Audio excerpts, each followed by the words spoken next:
감사 결과 차세대 한국형 전투기 사업 KF-X의 최대 핵심 기술인 AESA 레이더의 성능이 쓰레기 수준이며 개발 과정 중에 초과 제한이나 예산 부풀리기 등의 의혹이 있었음을 밝혔다.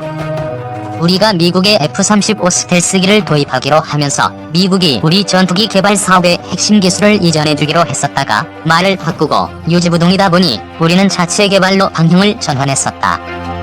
그중 핵심 중의 핵심이며 세계적으로 만들 수 있는 나라가 극소수에 불과하며 핵심 소자 자체는 미국과 일본만이 만들 수 있다는 것이 바로 최근 많이 회자되고 있는 AESA 레이더이다. 그런데 최첨단 전투기의 핵심 중에 핵심인 이 AESA 레이더의 국산화를 발표했던 2016년 5월 국방과학연구소는 석연치 않은 과정을 거쳐 개발 업체를 선정했다. 이미 국방과학연구소와 10여 년 동안 이 분야를 연구, 개발해오던 기술적 우위에 있는 LIG X1을 제치고 이 분야 초보에 불과한 한화 시스템이 개발 업체로 선정됐다. 이때부터 뭔가 이상하다 싶었다. 우리가 자랑하는 KE 전차의 파워팩 국산화에 있어서도 자동차나 충전기를 만들어오던 현대나 기타 업체에 맡기는 게 당연한데도 변속기를 S&T 중공업에 맡겼다가 결국 실패해 제때에 전력화하지도 못하고 엔진은 두산, 변속기는 독일제 혼혈로 만들어 납품하고 있는 전례가 있었음에도 또 이해할 수 없는 일들이 벌어지고 있었던 것이다. 당시 심사위원들도 AESA 레이더나 관련 분야 전문가로서는 부적절한 사람들로 채워져 있었던 것으로 드러났다. 어쨌건 국방과학연구소의 자체 감사로 부실과 의혹이 드러나고 있고 뒤늦게나마 이에 대해 바로 잡을 기회가 되었다는 점에서는 아쉬움과 함께 다행이라고 생각한다. 이와 함께 여러가지 의문점들이 발생하고 있는데 현재 울산급 배치 3호함에는 국산 질화갈륨 반도체 소자를 이용한 AESA 레이더를 적용함으로써 5함급으로서는 전 세계에서 가장 뛰어난 함정이 될 것이라고 중국의 매체나 영국의 제2영감이 소개를 하고 있다. 이를 전투기에 달 수 있도록 소형화하고 빠른 속도로 이동하는 전투기의 특성상 매우 어려운 수학적 해석과 소프트웨어의 적용이 과제로 남아있다. 이 분야를 이스라엘에 의뢰를 했는데 기술적으로 후발주자였던 한화 시스템이 돈으로 땜빵질을 하고 있는 것이 아닌가 의문이 앞선다. 어쨌건 하드웨어는 현재로서는 국산이 미국이나 일본제보다 훨씬 뛰어난 성능이라는 것을 의심하는 사람들은 없는 것 같다. 이 AESA 기술의 육상 버전이 바로 천국 미사일 시스템에 적용된 탐색 추적 레이더이고 이 기술이 러시아에 이전돼갔다. 이와 함께 미, 중, 러, 독일, 프랑스, 영국 등의 스파이들이 우리의 이러한 기술들을 감시하고 훔치려고 다수 국내에서 활동하고 있다는 정보가 흘러나오고 있다. 아마도 이제야 AESA 레이더 등 첨단 국방과학 기술에 대한 보안 유지에 들어간 것은 아닌지? 아니면 미국이 일본의 그 기술을 날로 강탈해 갔듯이 미국 이외의 제3국 유출을 막기 위해 강제력이 동원되고 있는 것은 아닌지? 미국이 한국을 견제하기 시작했다는 것이 맞는 해석일 것 같다. 이러한 가운데 수십 명의 퇴직 국방과학연구소 직원들이 우리의 극비 정보를 대량으로 유출한 정황이 포착돼 수사에 착수했다는 뉴스가 나왔다. 끊이지 않는 국방비리, 정보 유출 문제에도 허술하고 느슨한 보안 대책이 이어지는 이유는 무엇인가? 국방비리, 방산비리를 척결하겠다고 공언한 문재인 정부의 대응을 지켜보고자 한다. KF-X 시제기 개발 상황 성능 사업 어디까지 왔나? 우리나라 군사력 순위가 꽤 될 거라곤 생각했지만 세계 6위 수준이라는 말을 듣고 깜짝 놀랐습니다. 세계 15번 정도 되려나 했는데 세계 6위라니요. 참 대단합니다. 글로벌 파이어파워 세계 군사력 랭킹에서 2020년 군사력 순위가 한국이 6위 랭크되었다 함. 다는 미국이 1위, 2위는 러시아, 3위는 중국, 4위는 인도, 5위가 일본, 6위가 한국이고 북한은 25위에 그쳤습니다. 상위 6개국 중 미국 제외하고는 아시아에 있는 걸 감안하면 정말 이런 틈바구니에서 6위면 꾸준하게 군사력 증강을 지속적으로 해온 결과네요.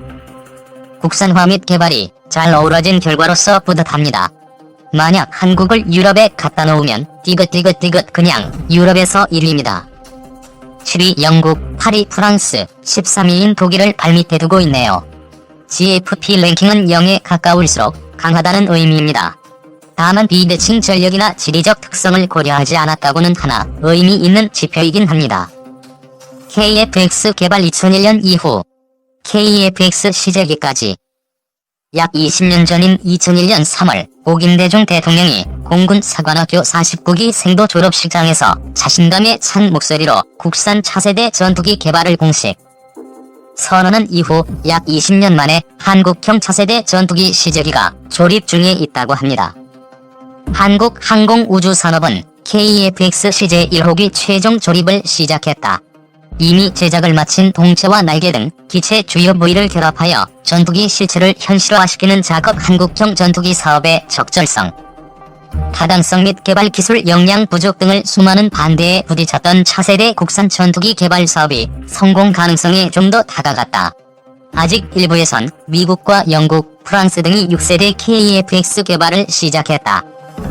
4.5세대인 KF-X가 양산되는 시점에는 구형 전투기가 되는 셈이라는 비판의 목소리도 나오지만 우리나라의 전투기 제작 기술의 확보와 산업으로의 파급 효과, 전투기 운용 과정에서 막대한 비용이 드는 후속 군수 지원비의 절감 등을 감안하면 KF-X 사업은 의미가 있다는 주장이 더 크고 개발을 지속적으로 해야 삼성전자의 반도체나 핸드폰처럼 자체 기술 개발을 통한 노하우와 실력이 쌓이기 때문에 비록 최신형 전투기 제작 및 생산은 미국 등 선진국보다 좀 뒤처져도 따라잡을 수 있는 바탕을 마련할 수 있다고 본다. 이 사업은 인도네시아와 개발을 분담하기로 했었는데 개발비만 8조 6천억에 이르고 120대를 생산해 공군에 인도할 계획이고 개발비 20% 분담한 인도네시아는 자국에서 50대를 조립 생산한다. 인도네시아는 중국과 남중국해에서 영유권 마찰을 빚고 있어 참여했는데 분담금 낮추고 핵심 기술 이전 늘리는 방안을 요구해 정부와 조율하고 있지만 쉽지는 않을 것으로 보이는데 원만한 개발안 위해 엄청난 자금이 필요하긴 하지만 자체적으로 개발했으면 하네요. AESA 레이더 개발. 미국에서 기술 이전을 꺼려해 개발의 난항을 겪었던 AESA 개발은 결국 한국 독자적으로 개발에 성공한 것으로 알려졌는데요. 국내 항공, 방산업계는 지난 20여 년간의 KF-X 개발 과정에서 큰 기술적 성취를 이뤘다는 평가를 받고 있는데 대표적인 부분이 AESA 레이더 개발임. 전투기의 눈에 해당하는 AESA 레이더는 현대 공중전에서 전투기의 생존과 지상 지원의 성패를 결정짓는 장비임. 록히드 마틴사는 F-35A를 한국에 팔면서 관련 핵심 기술을 이전해주기로 약속했지만 미 정부는 이를 허가하지 않았었다고 함. 세계 10여 개국만 자체 개발한 AESA를 지난 8월 한화 시스템이 개발했다. 가장 어려운 문제가 해결되어 KF-X 개발의 가속도가 생긴 거네요. 최종 조립에 들어간 KF-X는 내년 4에서 5월 시제 1호기가 공개된다. 기대됩니다. 국산 최신 잠수함의 항공모함은 전세계 조선업 1위니 오히려 LNG선 이런 고부가가치 선보다 생산은 어렵지 않다고 하니 기대가 됩니다. AESA는 천여 개의 송수신 장치를 작동시켜 여러 개의 목표물을 동시에 탐지, 추적할 수 있다. 최대 속도 마하 1.81, 항속 거리는 2900km의 최대 무장 탑재량은 7.7톤이다. KF-X가 스텔스기로 개발된다는 얘기가 돌기도 했지만 현재로선 이는 사실이 아닌 것으로 알려졌다.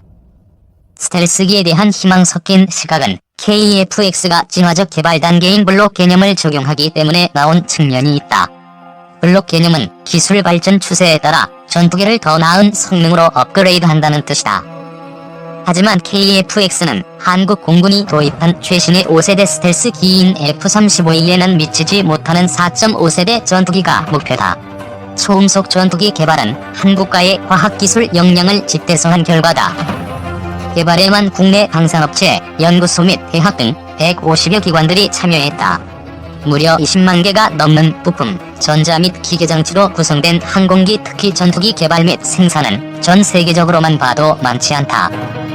대부분의 나라에서 주력으로 사용하고 있는 전투기는 F-15 이글, F-18 호넷, 미그-29, 수호이-27이고 5세대라 불리는 전투기들은 F-22 랩터, F-35 라이트닝기가 있다. KF-X는 4세대와 5세대의 중간인 4.5세대로 볼 수 있다. 컴퓨터를 활용해 비행제어 기능 및 특정 방향으로 전파를 집중해 더 멀리서 더 정확한 정보를 얻을 수 있는 위상 배열 레이더 등을 갖춘 최신 버전은 4.5세대로 불린다. 한국 공군이 운영하는 F-15 이글, F-16 파이팅 헬컨 등은 최신 기술을 많이 적용해 대부분 4.5세대로 분류한다. 5세대 전투기는 레이더에 잘 잡히지 않는 스텔스 기능을 기본에 초음속 순항, 발전된 센서와 고급 항공 전자장비 등을 갖췄다. 미국은 F-22 랩터와 F-35 라이트닝이가 실전 배치됐고 중국은 2018년부터 J-20을 양산하고 러시아는 지난해 소위 -57 양산을 시작했다고 하나 대량 배치되지는 않은 상황이다. 스텔스기는 멀리서 적기를 먼저 발견해 유리한 위치로 이동한 다음 선제 공격할 수 있다. 한국 공군은 2018년부터 총 80대의 F-35를 도입해 주변국의 스텔스기에 대응할 방침이다. 세계 최강 스텔스기인 미국 공군 F-22는 유사시 한반도에 전개되는 전력이다. 북한 레이더에 감지되지 않은 채 평양 주석공 등 주요 시설을 타격할 수 있어 북한이 가장 두려워하는 전략 무기로 꼽힌다. 일대 가격도 무려 3억 6천만 달러에 육박해 일반 4세대 전투기의 4배로 엄청나게 고가의 전투기다. 실전에서 F-22는 단 한 차례도 격추되거나 탐지되지 않았다고 하는 놀라운 사실이 있다. F-22는 지난 2014년부터 2015년까지 S-300과 판치르 등 러시아가 자랑하는 최강의 방공 시스템이 도입되어 있는 시리아에 204회나 정찰, 공습 임무를 수행했지만 시리아군은 물론 이 지역에 주둔하는 러시아군은 단 한 차례도 F-22를 탐지하지 못했다고 하니 레이더를 무용지물로 만들어버리네요. 이렇게 성능이 워낙 압도적이다 보니 미국은 F-22의 해외 수출을 금지함. 여태까지 F-22는 단지 195대만 생산했다고 함. 록히드마틴은 이미 지난 2018년부터 일본에 F-22의 하드웨어와 F-35의 소프트웨어를 결합한 하이브리드 전투기를 일본 차세대 전투기 개발 사업의 기반 모델로 제시해온 바 있다. 일본은 F-3은 6세대 전투기를 표방하지만 F-22 기술과 부품을 상당 부분 전용할 것으로 보이고 일본의 차세대 전투기 개발 사업의 해외 파트너로 로켓트 마틴이 선정될 가능성이 크므로 F-22 기술이 녹아들어갈 가능성이 매우 크다. 가장 먼저 F-22를 받게 되는 이스라엘 그리고 호주가 있다. 일본이 F-22급 전투기를 가지면 동북아 지역의 균형이 무너질 가능성이 크다고 본다. 록히드마틴은 이미 지난 2018년부터 일본에 F-22의 하드웨어와 F-35의 소프트웨어를 결합한 하이브리드 전투기를 일본 차세대 전투기 개발 사업의 기반 모델로 제시해온 바 있다. 일본은 F-3은 6세대 전투기를 표방하지만 F-22 기술과 부품을 상당 부분 전용할 것으로 보이고 일본의 차세대 전투기 개발 사업의 해외 파트너로 로켓트 마틴이 선정될 가능성이 크므로 F-22 기술이 녹아들어갈 가능성이 매우 크다. 가장 먼저 F-22를 받게 되는 이스라엘 그리고 호주가 있다. 일본이 F-22급 전투기를 가지면 동북아 지역의 균형이 무너질